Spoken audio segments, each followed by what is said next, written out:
Oh, I was all talking, but I was on mute, so I don't think anyone could hear me. I was just saying I'm not feeling well. Forgive me. Oh. Um, Let me set up my TikTok, and I tried to pull some people out who are meant to be who I need to do some stuff for me. So let me try that again.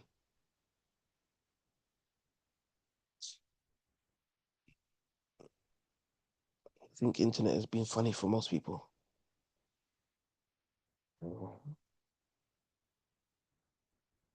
Where is TikTok on my phone? I haven't used social media in a while. There it is. So I don't even know where everything is anymore. Good, good morning, Junior. Morning, boss. Uche, if that's you, I'm looking for you. Morning, marvelous. We are live. We are live. We are live. Just so you guys are aware. Ooh. We are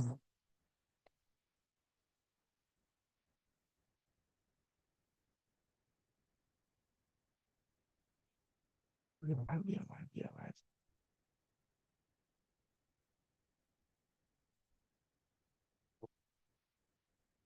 Hey, I've got a Christmas hat on for my very serious business live on TikTok.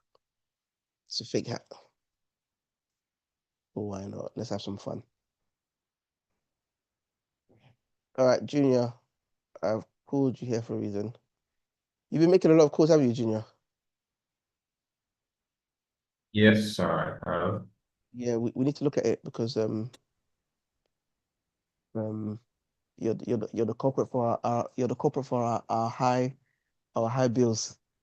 Yeah, Faith mentioned this morning. So it's more about us looking at how we can ensure that the money being spent is turned into money as well. The calls are not a problem, it's conversion. So we have to look at Yes, it. How many leads are the calls getting us? Are they getting enough leads? Are we getting enough leads for the call to justify the calls being done? Because if we're not, then it becomes a bit problematic. If that makes sense.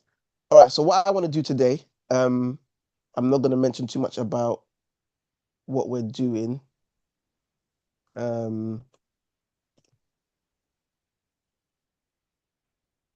and also can somebody get peace for me? I haven't seen peace. So, Junior, can you ask Steve? Oh, Uche's here. I need Uche. Um, but what we just need to do, I'm only here for an hour. But what we're looking at now is some of the things that we need to do to kind of help people understand funnels. So I guess what I want to be able to do is go through that. Morning, Uche. Morning, boss. Morning. So I'm wanna we're doing we're live as usual Thursday morning. So but because of my health, I'm not gonna go on for the whole couple hours that we'd usually do. Just gonna have to do an hour max. Taking meds this morning, so I should be feeling even better later. Um, but I wanted us to look at the course we're putting together. So I wanted us to kind of go through that, and with that information, we can put together the slides that we're talking about for the course. So going through funnels. You heard my voice note yesterday, right? It's important that we're able to break it down and there's enough time as well. So people don't feel like we've rushed it. Um, because we understand funnels ourselves, it can be very, very easy to all right, Ichi, I got your message, thank you. It can be very, very easy to what's the word I'm looking for? One moment. The word I'm looking for is what? Okay, it can be very, very easy to ignore what other people don't know. So we have to talk about funnels and we have to teach it like, it's the most basic thing in the world. And like from the most basic level, we can't be like, oh, I'm expecting people to know what this is and what that is. So sometimes that's difficult to do. Um, Uche, what did you just share with me? Slides. Yeah, we did something already yesterday. Oh, But brilliant. Okay, thank you. Let me open that up. Let's begin to look at it. Let's see what we can. Oh, I don't know, how did I miss that? Oh, okay. We put it in the okay. So let's look at what, where, and who made it with you, Uche, so I can put that person here so that they're also able to. it was just Sorry? me. Okay, no problem. All right. So again, slide one, that makes sense. Warm up, how do you feel about your marketing efforts? That's good, Uche. Only thing I would recommend and we think about is because some of these are going to be pre-recorded, we can't do too much interaction. Otherwise, we obviously, or we can still do it, but I just don't have to read anybody's responses out. It Does that can make be sense? an introspective type questions for them to think Yeah, about. yeah. So it said, how many feel like your marketing efforts are inconsistent and unpredictable? And I like what you're doing here already because you're highlighting the importance of a funnel is just because the structure of having a funnel allows you to have some form of direction and predictability. Our client, the client I call Finance Bro, that's his code name for Lives, that we met with the other day. He's doing good, but the fact that he wasn't really sure in that meeting like where things are going or coming from is kind of like the point, right? Like you're making money, but he can't even see how 2026 is going to go because he's unsure as to, so this is good. I like this. So yeah. So you guys have said a funnel is a strategic journey that you design that turns strangers into leads, into prospects, into buyers. Definitely. I'm gonna make a point here. I might go into the fact that a funnel is designed to streamline, or let me use the word streamline the busyness of business sales. A common problem people have, Uche, is they have lots of clients coming in from all areas and no smooth way to manage them. So these are all my notes. I'm gonna make them put them in a different color. They're not meant to be in the slides, but I might just have them somewhere so I remember them and I can touch on them when I'm doing the actual sessions. So talking about funnels, yeah. All right. So you said that why every business is a funnel, creates predictable revenue, works when you're not working, turns marketing into a system, not a wish, helps you scale without chaos, allows automations and AIs to work effectively. You all right? I would also add the ability to gather data. If you've got a funnel, data, you can gather data.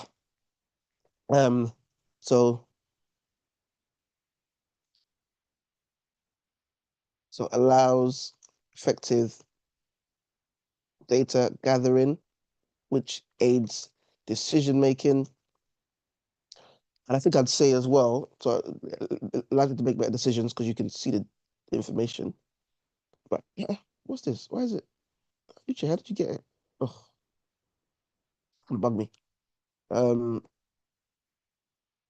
one more thing it does as well, like it allows you to make better decisions in terms of when you're building your business, when you're trying to improve what you're selling, it allows you to make better decisions. And there's one more thing I wanted to say. Oh, allows you to pinpoint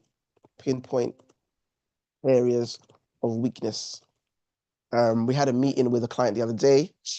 I might even try and use this as an example. I don't know where to put it. But Uche, let me put it here. AI success. AI success labs data example. So I don't know if I'm going to put it there, but I want to use the example. The other day when we looked at the, our clients' funnel, we noticed they had spent a certain amount of money on ads, but the amount of money they had spent on ads when they pushed the ad to the UK was more, right? So they spent more money on UK ads, but they got more views on the UK ad. So it's like it was a bit okay. But they had more people in America actually sign up to their event. So they spent maybe like £100 less.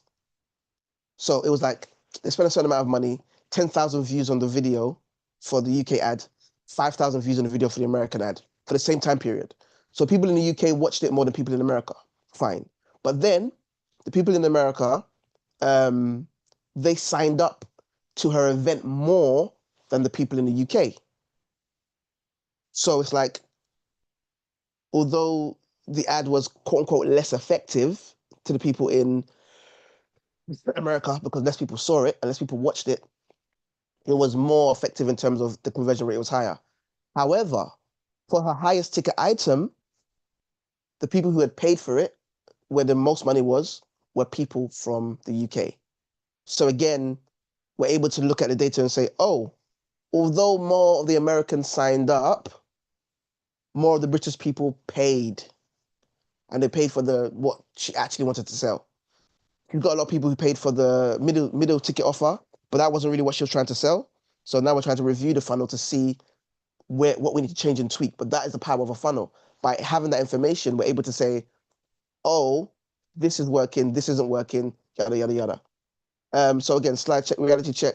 Most entrepreneurs don't have a funnel. They have random posts. Yep. Occasional offers. Yep. No nurturing system.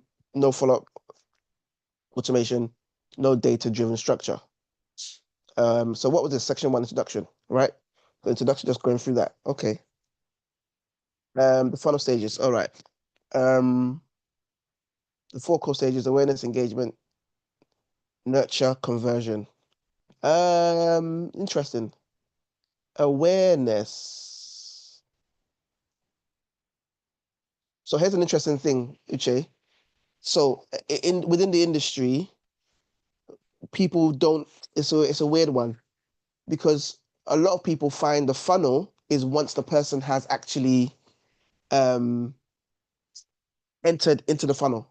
So lead gen to some people isn't part of the funnel. Lead gen to some people is. Some people don't include the lead generation process as part of the funnel.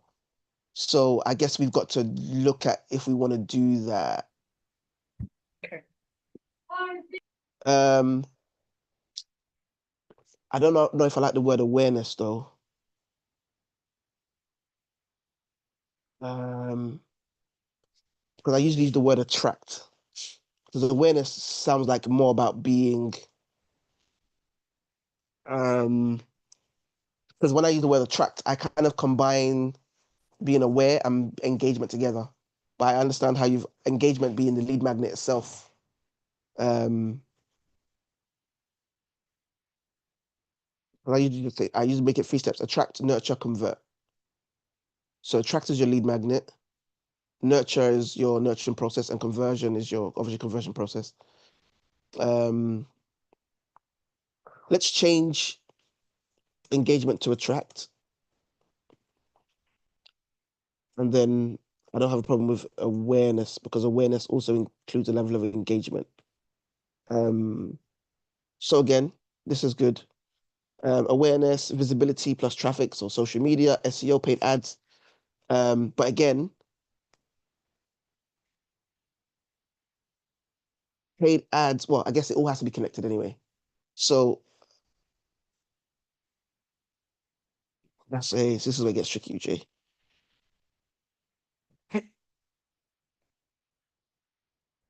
No, I'm gonna attract. I'm gonna change it. Attract is your lead gen, right? Stage 2 is engage. So I'll leave it back to engagement. So engaging them, that's basically getting them to sign up. And I'm gonna put lead gen beside this. Lead gen. Lead generation, engagement, lead magnet. This is good, by the way. It's not even, I'm just trying to change a bit of wording just to match what I usually would say. So again, first stage is, again, attract, lead generation. What we're looking at when we're talking about that in our businesses is we're talking about, first of all, visibility and traffic, as you said, social media, SEO, paid ads, partnerships, PR, all those different things that people kind of do to ensure that they attract the right audience to their page, to their offer. Then you need to have engagement, your lead magnet. Now, when we talk about this stuff, I'm going to be focusing on high ticket service-based businesses, but this still applies to all types of businesses. This applies to all kind of business, all kind of business selling. It applies to all sales, but depending on the type of business that you have will determine the kind of sales you're doing. So for example, the funnel for someone who's selling, we've got a client who's selling jewelry. The funnel is like, because the jewelry costs less than £100, the price point is low, and it's a product, you can just do an ad that goes straight to say buy. But again, if somebody's selling a product that costs £5,000 or even £2,000, it's very unlikely you're going to sell. It will be a good funnel if you just went like buy. Because, and I don't know if you do it in this,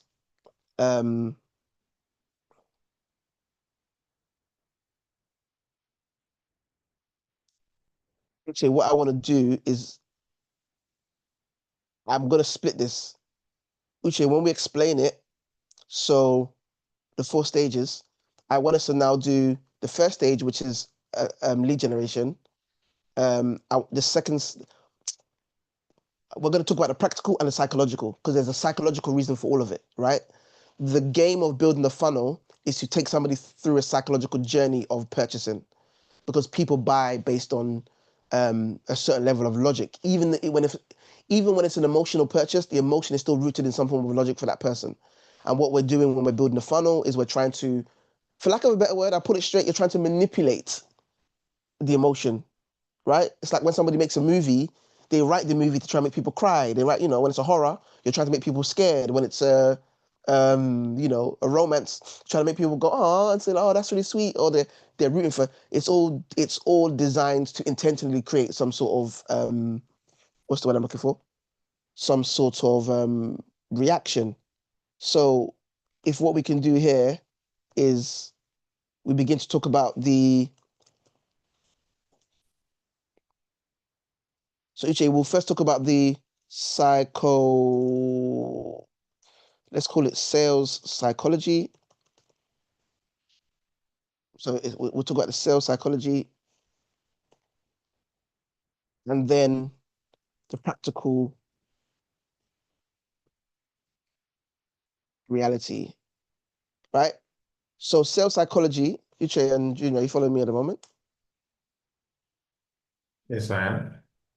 Yeah, Faith, I brought you here because I was going to ask you to help me find Uche, but Uche came by herself, so you don't have to be here, Faith. You can, but you don't have to be. So when we're talking about sales psychology, lead generation, right? The whole idea when you're talking about trying to get people's attention is you want them to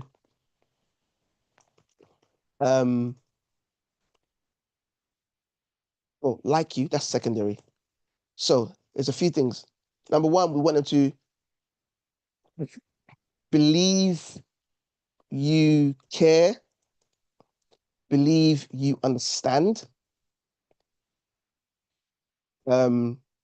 believe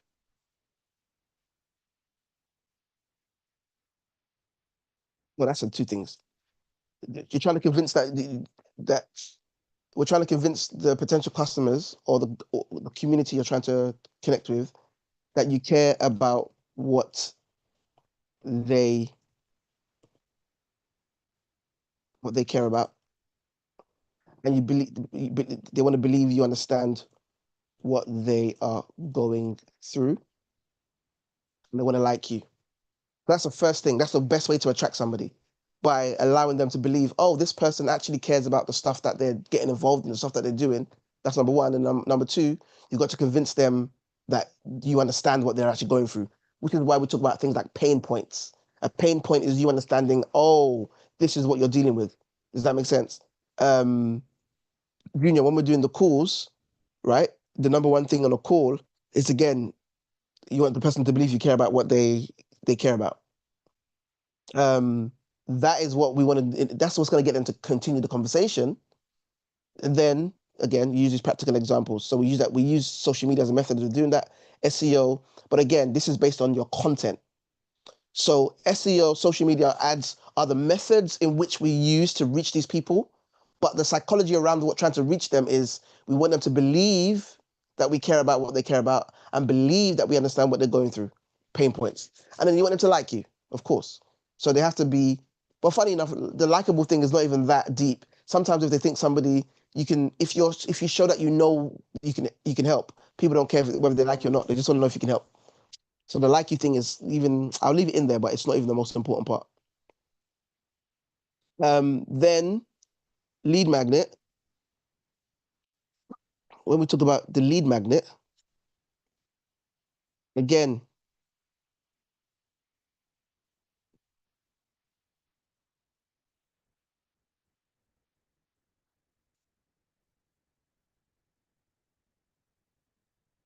when we're talking about the lead magnet, again, the sales psychology around turning warm leads, strangers into warm leads. Now they've followed you. Now they're engaging with your content because they believe you care. They believe now sales psychology. Offer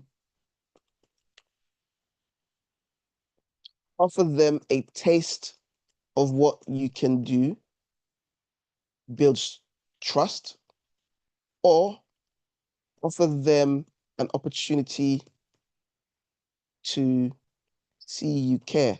Again, builds trust. But however you do it, you have to show you are capable of helping. So that is the main psychology behind. Okay, one actually. Let them know what it is they will get when working with you. And this is main offer, right? So that's a sales psychology behind it. Lead magnet, quizzes, webinars, these are all the practical things. But the actual thing that you're trying to do in this stage of lead magnet is you're trying to give them a taste of something, right, Junior? When we're asking them, oh, come to the strategy session, we want to give them a taste because that's what's going to build that trust. When you offer them the opportunity, when you don't charge, that's how people now feel like you actually care because you're doing a webinar for free. You're doing it, whatever it is, for free, right? When you offer free value, it builds trust. People need two things mainly. So nowadays, I'm going to make a note of this. Nowadays, when it comes to sales, people need to know you know your stuff and you care about what they value. Back in the day, all you needed to do was know your stuff. As long as you're an expert,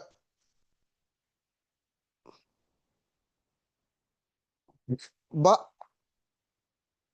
that know your stuff thing is only applicable in the US. American sales, you need to know your stuff. That's all you need to do for most American sales. I'm not saying everyone in America, but that's how a lot of the American gurus and the experts teach you how to sell, by telling you just know your stuff. Ungozi is confused. She just sent me a message. Know your stuff.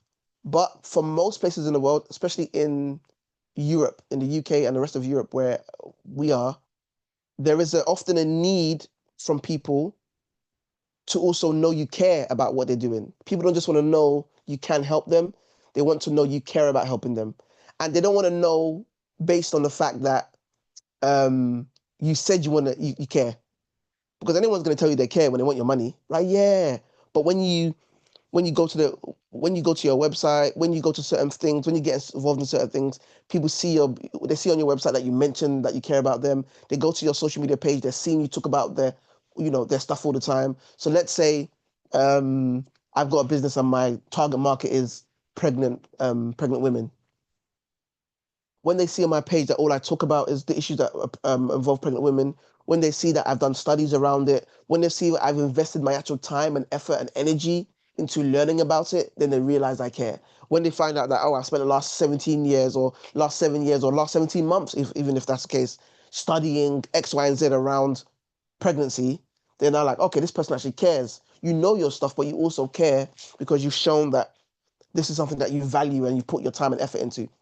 And when you're selling in the UK and outside of and most parts of Europe, it's important to highlight that, right? So your lead magnet needs to offer them a taste of what you can do, also offer them an opportunity to show you care. It builds trust. Show them you're capable of helping. This is where we have social proof. You show them testimonials. You show them all these other things. And let them know what it is that they're going to get when they're working with you. So your main offer. So the question is, what happens if I work with you? That needs to be clear somewhere along the line. So the practical application of this again is lead magnets such as, so Uche, I would say that these are examples of lead magnets rather than separate, like a quiz, a webinar, a free strategy session, you know, different things. Nurture. Okay, let's talk about nurturing, sales psychology. Now, nurturing, by this stage, the person usually likes you and believes you care. Right? They believe you care, right? So the self psychology around nurturing is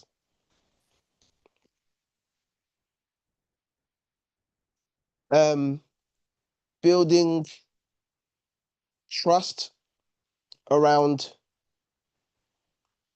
getting what you've promised. So usually by the time you're at nurture stage, the person wants what you've offered. They believe they can get what you offered. Like if you said to them, I'm going to give you X, Y, and Z, they've got it. They believe it. But now, they want it and they believe that it's possible. Now you need to convince them that you can do it. Right? So nurturing is about convincing that person that you're the right person to give them what they now have agreed that they want. Sometimes you have to deal with building trust around knowing they can. Sorry, hold on. So it's two of them. Building trust around getting what you promised. So first of all, you're trying to make sure the person is aware what I've promised you is possible. That's the first one. So what I promised you is possible. Second is build trust around knowing you can provide what's promised.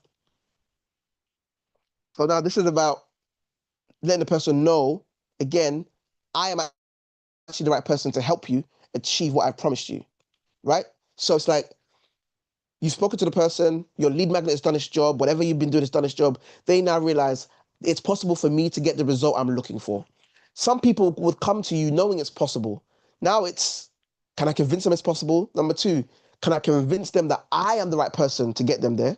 Because a lot of people, it's not about, is it possible? They want to know if you're the right person to get them to that result. And then the third thing, and the main thing is building trust around reducing the risk of failure, i.e. scams and human error.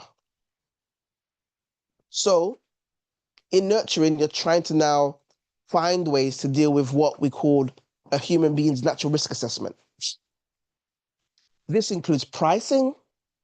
This is where special offers pop up. Oh, by the way, yada, yada, yada, yada. We do a special offer. We give you the first month for free. All of these things come in the nurturing process, right? When you're now trying to kind of convert that person.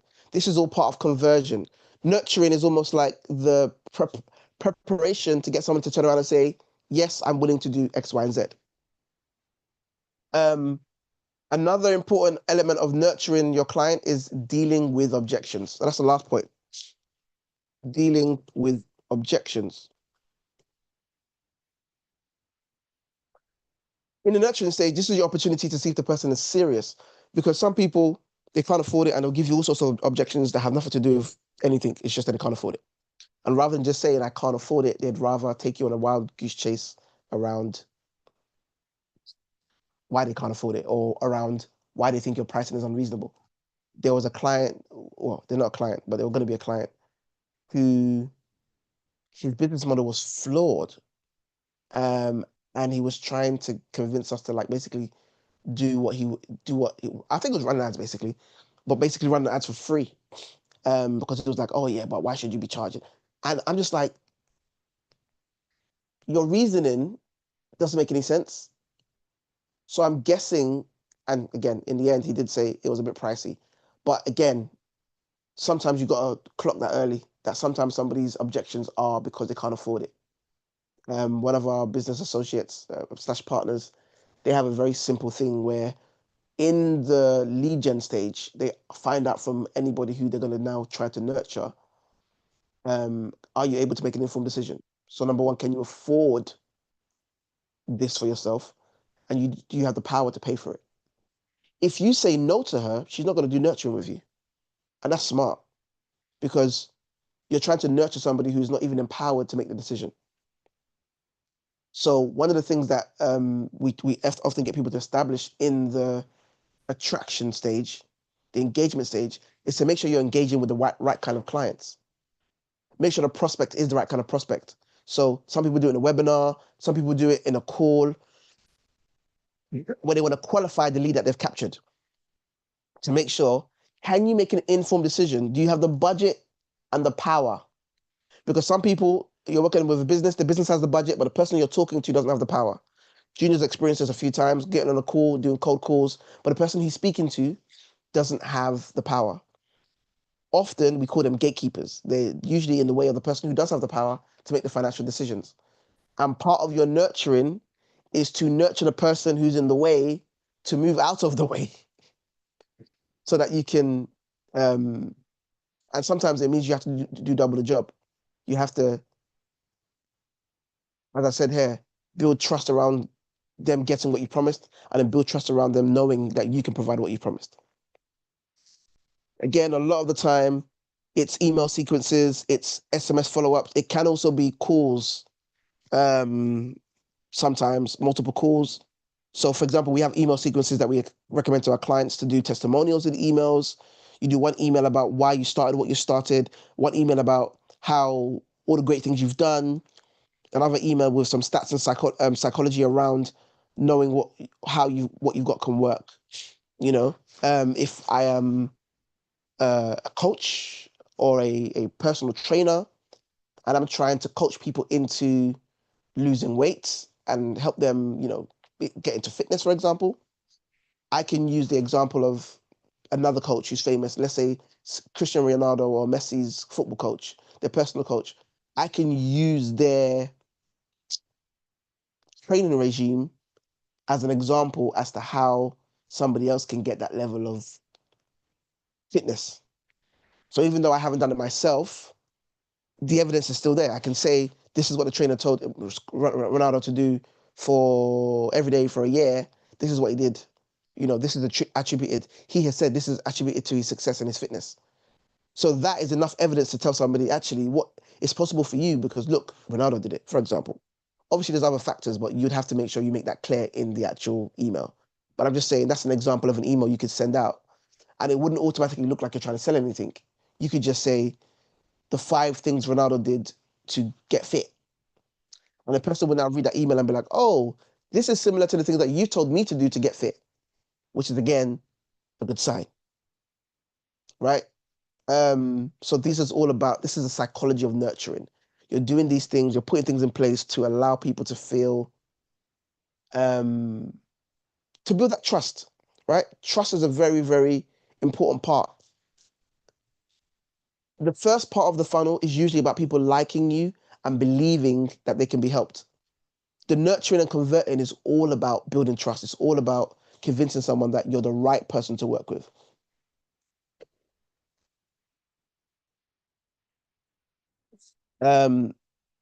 Here's a quick tip I want to highlight. Let me actually make a note here as well. One of the things I want to highlight that I think is important to be aware of is a very important part of sales is, an important question to ask is, can the prospect trust themselves? Honestly, some prospects don't go very far, not because they can't trust what you can do, They don't trust the result because they don't trust themselves, especially when you're working with services. With a product, it's slightly different because it's a product, right? But let me give you an example of where it works for a product. If you tell somebody, if they use this hair serum, their hair will grow all over 6 months, but they must use it every day. A lot of people won't buy it, not because they don't believe it, but because they know that they themselves won't use it every day for 6 months. So because of their own personal lack of discipline, they wouldn't buy your product. It's actually nothing to do with your product or the effectiveness of your product. It's all to do with them not being able to trust their own ability to follow through. Because a lot of things that we sell, whether it's product or services, involve two parties working together. It's very particular what we do at Kenblue. We work with clients. We try to help clients to build their businesses. We try to help clients to improve what they're doing and improve how they work, improve how their businesses are run. But oftentimes, it requires them to do certain things. And one of our biggest pet peeves, everybody in the company would tell you, is a client who we give them a fantastic strategy, but the client just doesn't follow through the strategy and they wonder why they didn't get the results. You've got to follow through in order to get through the results you're looking for. So one of the important things about business when you're trying to sell anything to anybody is the question, can they trust themselves to follow through, right? You want someone to be a social media manager. You want to hire someone to run your social media for you. Or you want to run someone's social media. If they know they're not going to produce the content, they're going to tell you no. They're going to argue with you about the price. They're going to argue with you about the service. But in their heart, they know you're asking me to record every day. That's not going to happen. But on the outside, they might blame you and make you feel that the problem is that your service is not good for them or whatever the case may be. So that's an important thing to consider when you're thinking about like your sales process. Can the prospect trust themselves? Because some people can't. Some people they know they know they're not going to do their own part. And this is why a lot of the time we're always looking for like quick fixes. Using the example I said about like the hair oil or the hair serum, people would rather a hair serum that you take once. That's why people pay for like things like Turkey. You can go to Turkey will do the operation, and you do it once, you come home, done. Right? Smooth, simple. Using the hair serum, you're telling me I gotta wait 6 months, so I gotta do it every day. It's like, it requires too much of me, even though a hair serum is way cheaper. The hair serum is way cheaper. Turkey's couple grand, and you gotta fly, you gotta pay for the flight, and you also gotta pay, but because they know I can go there, the guy will do the operation, I come back and I don't have to do anything. I don't know. You probably have to do more stuff when you come back from Turkey. I don't know how it works. But it's the whole idea that initially you can get away with not having to do much, right? And that's a very, very important, very, very important element of sales psychology. Last part of selling now, we're talking about conversions, converting. Now you've got the person in, the person's interested in buying from you. It's a company, it's an individual. What do I then do now to get that person to pay? Conversion, closing as we call it, is a game in itself. People think to close and to convert is just about telling the person, I've got a client, lovely lady, but she's like, yeah, Shail, I've got some people who are ready. Can you just close them for me? She gives us the number. She thinks we just call them and say, hello, hi. Yeah, great. We heard you're ready. Can you just pay? That's not what closing is. So the psychology around conversion is you usually get building. Now, especially if you're doing what's this thing called again? If you're doing a high ticket sale, so the price of the service is quite high, it gets a bit tricky because there's something called lead time. There's something called lead time, how long the person is from when they're a lead to when they pay. Now, for some of us, from the time that they came into the funnel, it might have been 2-3 weeks. Some of us could be 2-3 days. Now, what's often happened by conversion stage, there is a loss of momentum. So the self psychology is rebuilding momentum.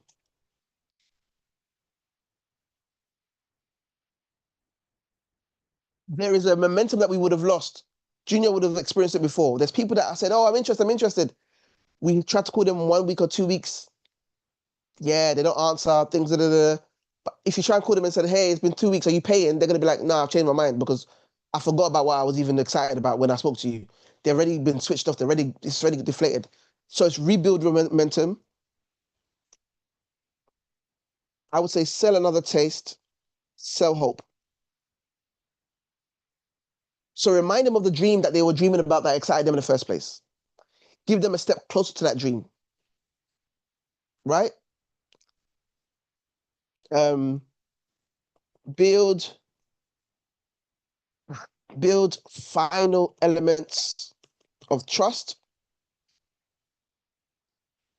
usually by language and service timeline.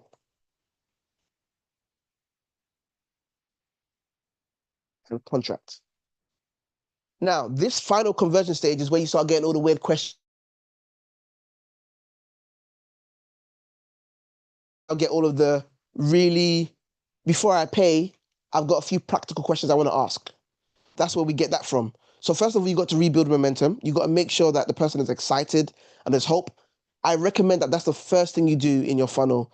Build it in. How do we rebuild? When somebody hasn't answered for 3 days, how do we rebuild connection? This can also happen again by using emails. But these emails should usually be tailored to the person's situation. Again, this is when it's high ticket. If it's low ticket, you don't need to tailor anything. I mean, it's good to, but it's not necessary.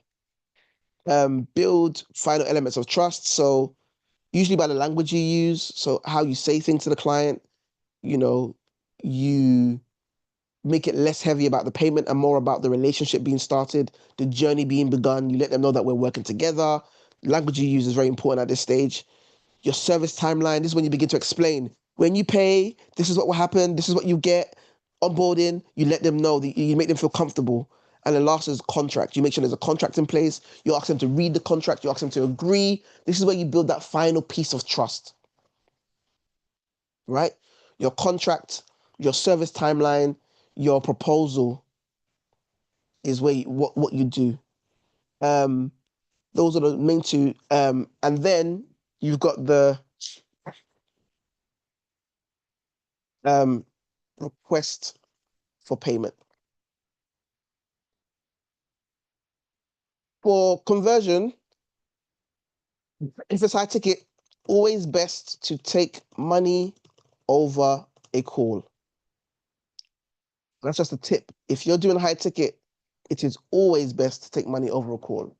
So what we do is we do an onboarding call, right? Things like that, it's always best to take money that way.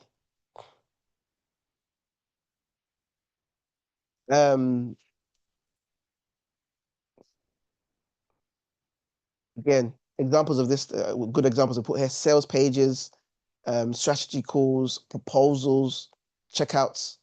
Again, you should put limited time offers. That is I'd actually put this in. There's one more thing. Review final objections. So risk, guarantees, and pricing issues. So at this stage, you might have price issues. Somebody might be like, oh, this is expensive. I don't know if I can do it. There's a range of things that pop up at this stage. And your job is to now find, how do I minimize this? How do I minimize the risk? How do I... This is if it's necessary. Some people, they don't need this. Some people, if you can afford to, it's worth saying, all right, look, if you sign up today, I'll do you a solid, I'll do X, Y, and Z.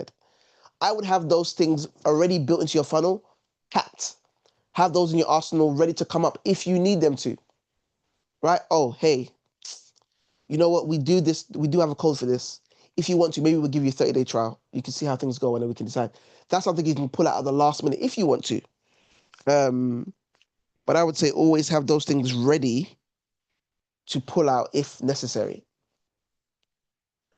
Again, brilliant. All right, section 3 is real life examples. So 10 minutes, funnel example. Okay, give one example. Lead magnet, so general lead magnet, then a webinar funnel, sequencing. Actually,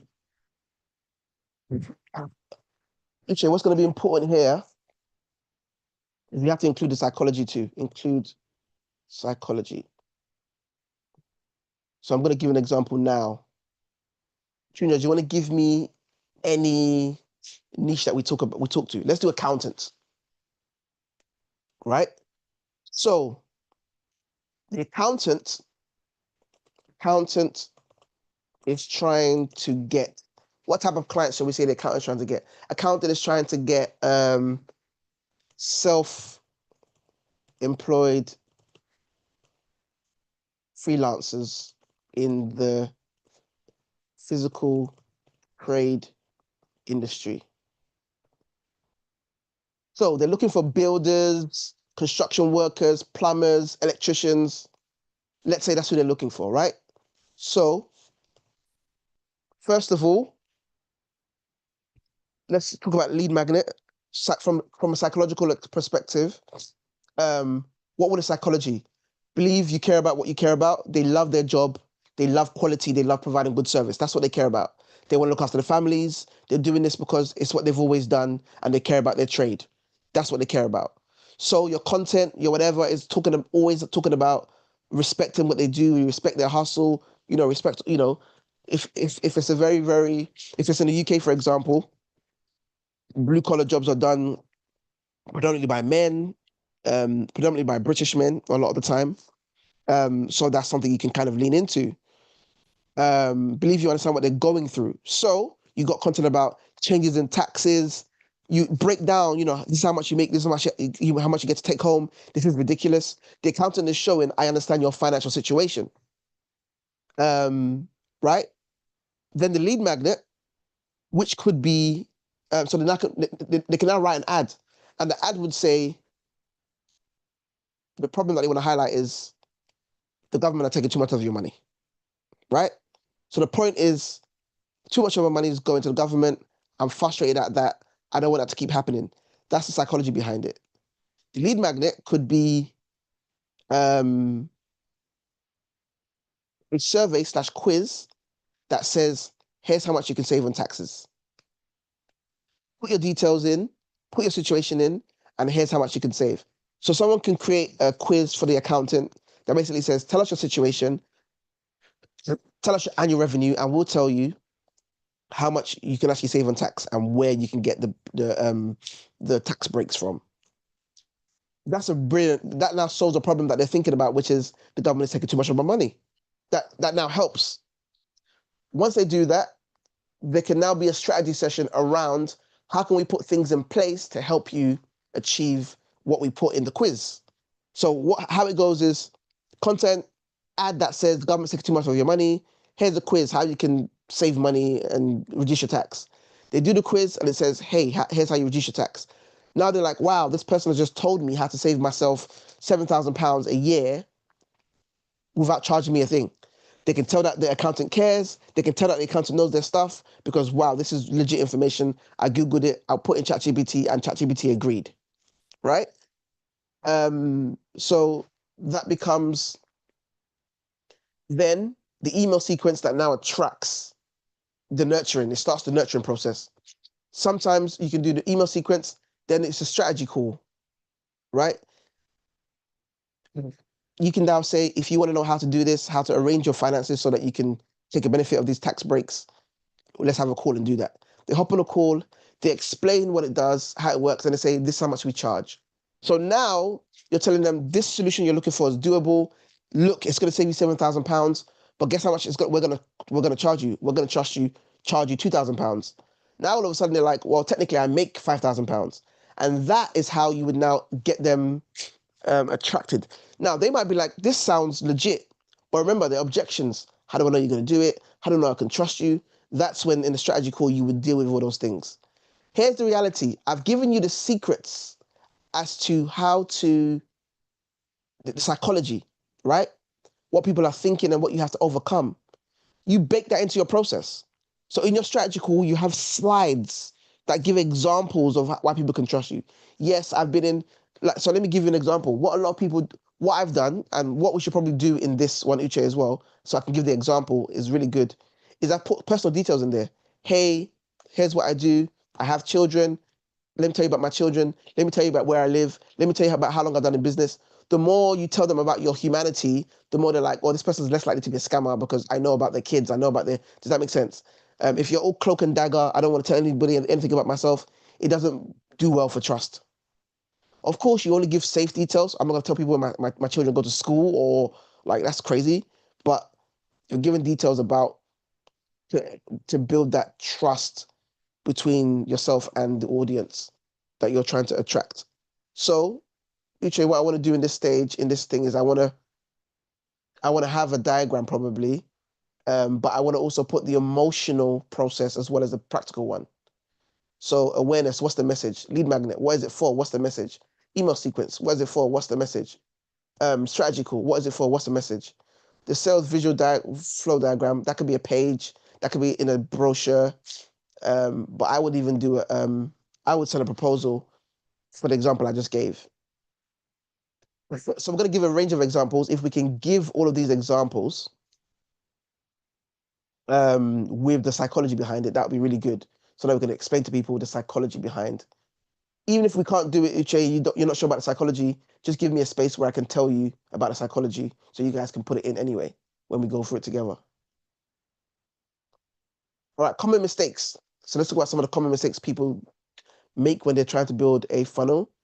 They don't know what to do, what's next, so there's no clear journey. What that also does is it means you have to do the whole process yourself every time. You can't even have a team that's going to manage it for you. So because our funnel's quite clear, our team knows what to do each stage. Everybody knows after a call, Junior does proposals. Everybody knows when the ad comes in, Junior will follow up.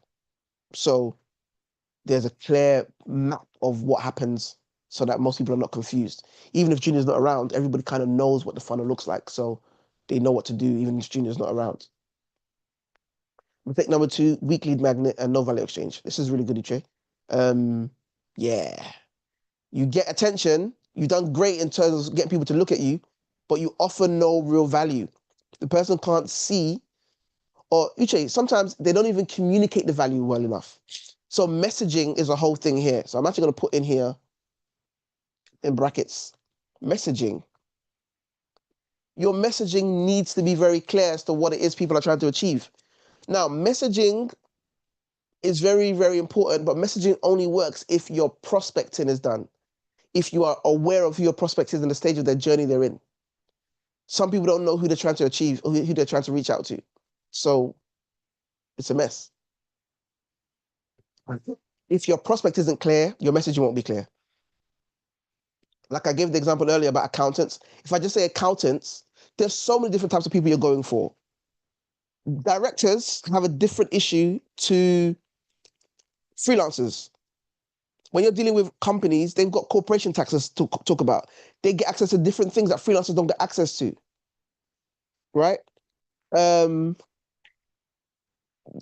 mistake is no nurture sequence. Oh, you forget about people when they download things. You know, there's timelines.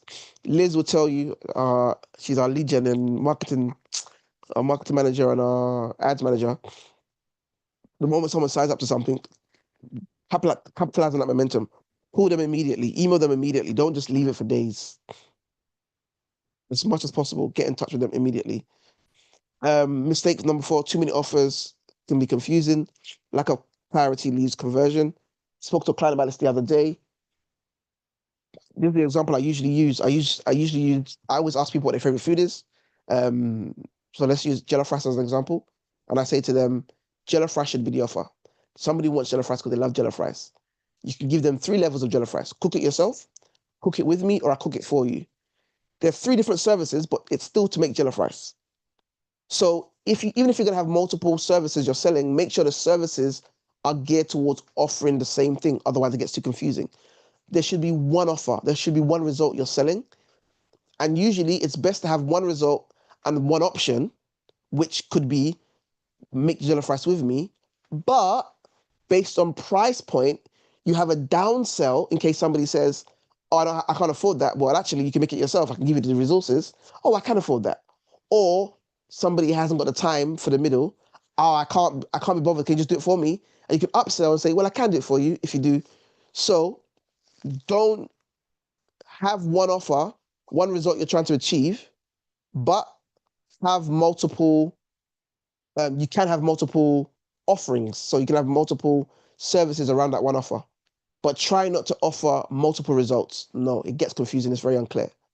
So I need to make that clear to everybody. Junior, was your hand up or?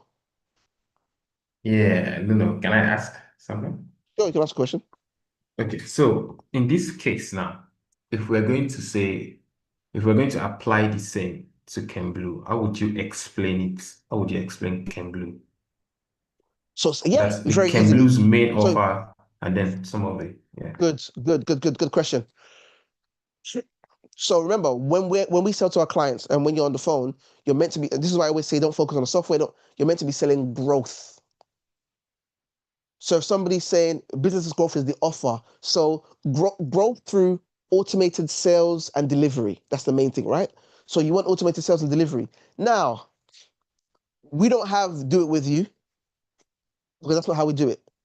We have a middle ground, which is we can hire somebody to cover a particular process. And I always ask people, is it money or time that's your issue? If they say both, I tell them, I can't really help you if both is your issue. Now, if they say, I've got the time, Shayo, but I don't have the money, then I'd offer them a remote professional because a remote professional is not as expensive, but it would take longer, but you have the time, so it's okay. If someone says, I have money, Shayo, I don't have time, then I'd offer them full implementation. But I would stay between full implementation and what's the other one? And remote professional. I would only offer them software if they say, Shayo, I don't have money at all, and I don't have time. Then I could tell you what the best thing I can do is offer you the software. But even then, I only offer the software if somebody really doesn't have money, but they know they've got the time, or they don't have the choice but to use time. Because if you don't have money at all, time will you have time by force, because there's nothing you can do if you don't have the money. You can't speed anything up. So I would always lead with, we want to help you grow. If you could triple your revenue, what's the timeline realistically you have to do that? Please bear in mind your budget. So let them calculate in their own head, based on what I can afford, how long did I wait? That's something that really helps me.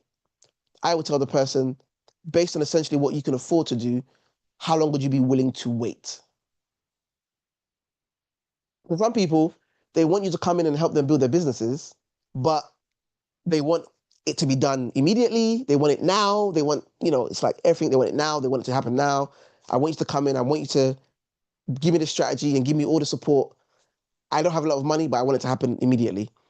And some people, in the way they sell their services, especially online, a lot of people who sell online, they sell dreams. We know people sell dreams all the time. But in selling dreams, they, for lack of a better word, adjust the parameters of reality.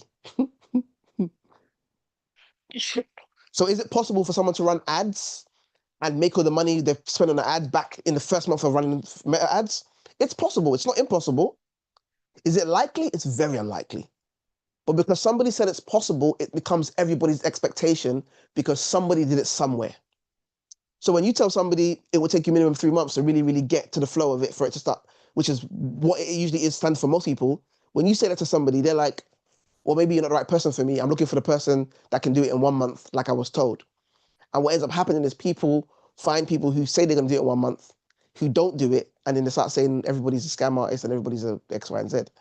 And that's not usually the case. It's just because you believe that of most of the time impatience.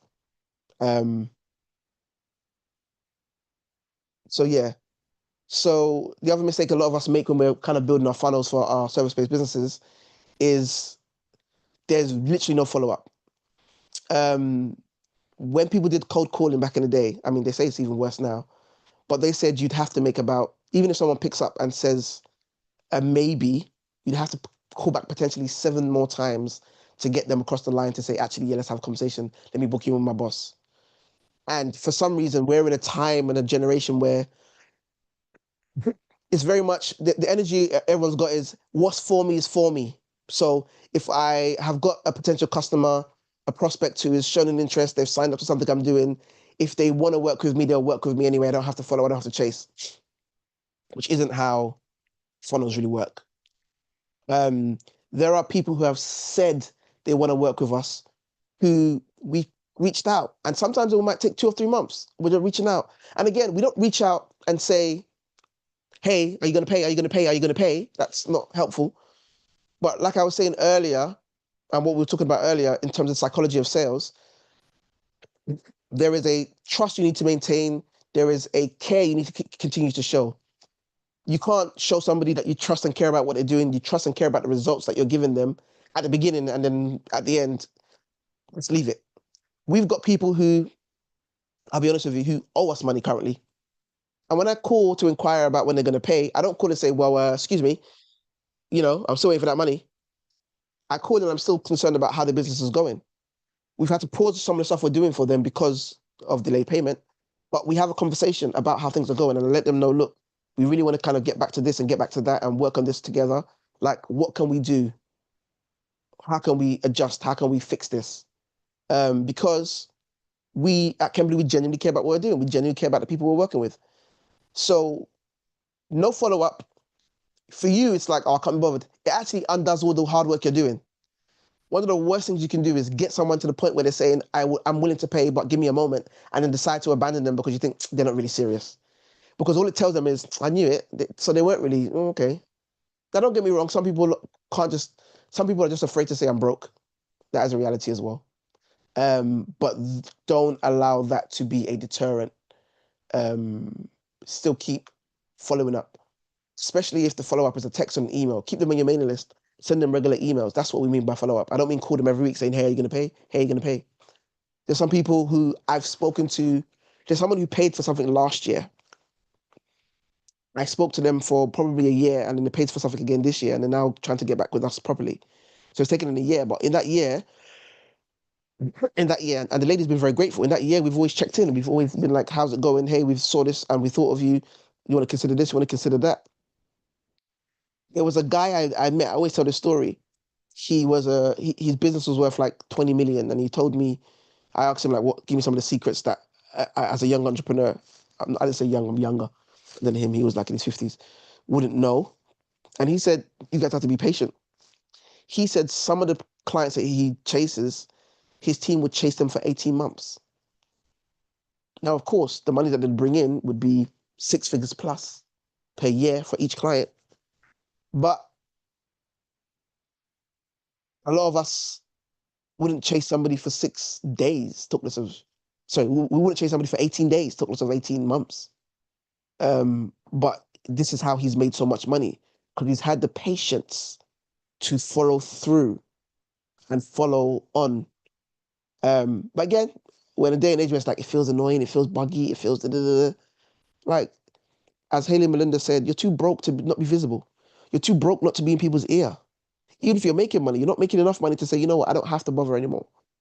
Or are you Mercedes? Are you, I don't know.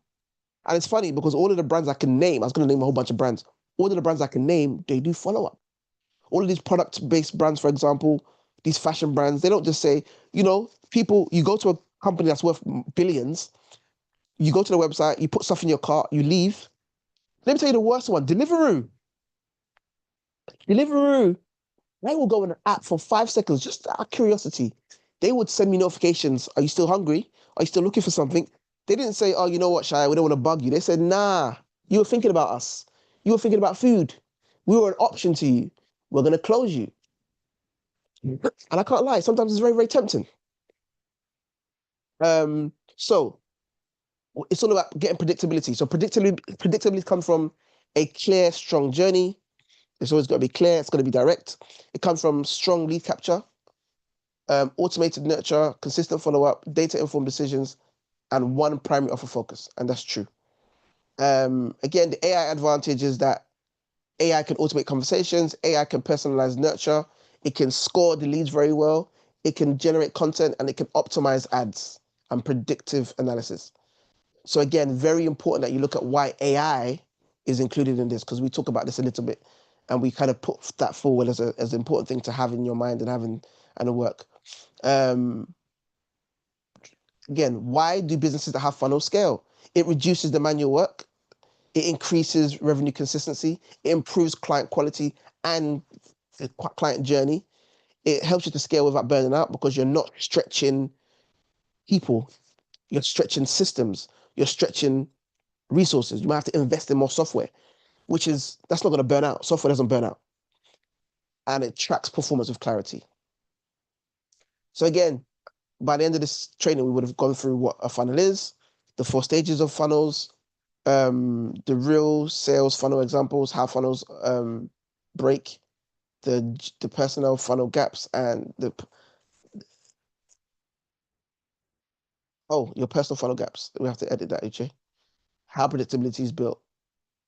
And then what is one of the immediate things you can change this week? And then we invite you to the next session. All right, so that's the end of the live. We've done an hour and a bit. Hopefully that was clear. Hopefully those who joined and listened, they enjoyed something, they learned something. Uche, did you hear the changes? I think this is good. Well done to you. It's clear. The only thing I wanted to add, which I've added, which is the psychology, so that we can talk about funnels, but also the psychology of sales that make funnels effective. The sales process is the same. It's about people liking you, trusting you, knowing they can get what it is you promised them. And if they can afford it, they'll pay. The real issue is if people don't see the value in what you're offering them and they can't afford it. So thank you, TikTok, and goodbye to TikTok. And now, YouTube. Oh, I got one comment. Oh, I didn't see that.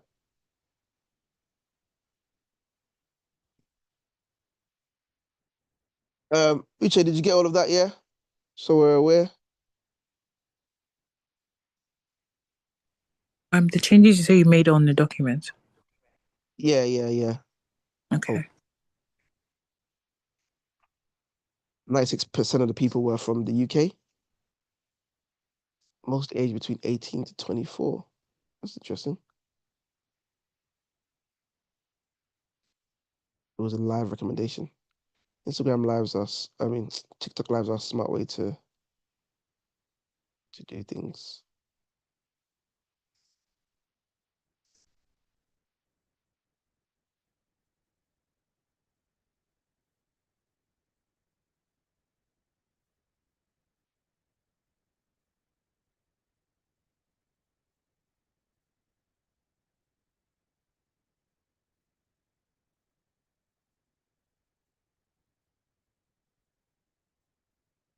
All right. So for those of you on YouTube, we are done also. Let me go to YouTube. I hope everyone's able to see the slides. No, not the slides, the documents. So we're gonna put this together, the slides, Uche. This is good. I believe the session is gonna be next week, Tuesday evening. The client's gonna give me the time, but we now need to look at the second one, Uche. So let's have a few of them lined up, so we're not gonna be behind. Because yeah, that should work very well. Thank you guys for your time. Let me stop. I have to stop it on Zoom. Thank you, YouTube. Please like, comment, subscribe. Join us next Thursday, I think. I hope it's not Christmas Day or anything. Let me see, what's next Thursday's date? Okay, next Thursday, the 18th. The Thursday after is Christmas Day. That's crazy. But yeah. Thank you. Take care of us.